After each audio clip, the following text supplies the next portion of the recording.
పశ్చిమ Bengal school recruitment scam కి సంబంధించిన మనీ లాండరింగ్ కేసులో తృణమూల్ కాంగ్రెస్ ఎమ్మెల్యే జీబాబ్ కృష్ణ సాహాను ఎన్ఫోర్స్మెంట్ డైరెక్టరేట్ అరెస్టు చేసింది. ఈడీ దాడుల సమయంలో ముర్షిదాబాద్లోని తన నివాసంలో జీబాన్ సాహా ఉన్నారు.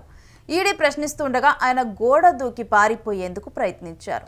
దీంతో సిఆర్పీఎఫ్ సిబ్బంది ఆయన్ని పట్టుకుంది.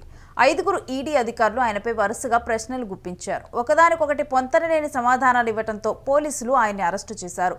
ఇక ఇంటరాగేషన్ నుంచి తప్పించుకునే సమయంలో జీబాన్ సహా తన మొబైల్ని మురుకు కాలువలోకి విసిరేయడంతో దాన్ని ఈడీ టీం స్వాధీనం చేసుకుంది.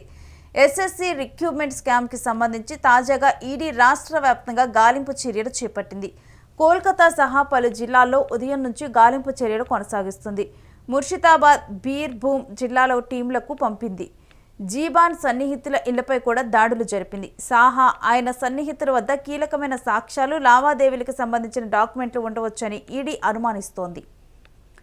టీచర్ రిక్రూట్మెంట్ అవినీతి కేసులు బుర్హాన్ ఎమ్మెల్యే సాహా గతంలో అరెస్ట్ అయ్యారు. 2023 ఏప్రిల్ 17న ఆయన అరెస్టు కాగా 2024లో బెయిల్పై విడుదలయ్యారు. ప్రస్తుతం సుప్రీంకోర్టు ఆదేశాల మేరకు ఆయన బెయిల్పై బయట ఉన్నారు. టీచర్ రిక్రూట్మెంట్ స్కామ్లో సిబిఐ కూడా ఆయన గతంలో అరెస్టు చేసింది. ఆ తర్వాత సుప్రీంకోర్టు నుంచి బెయిల్ పొందారు. ఈసారి ఈడీ ఆయన్ను అరెస్టు చేసింది.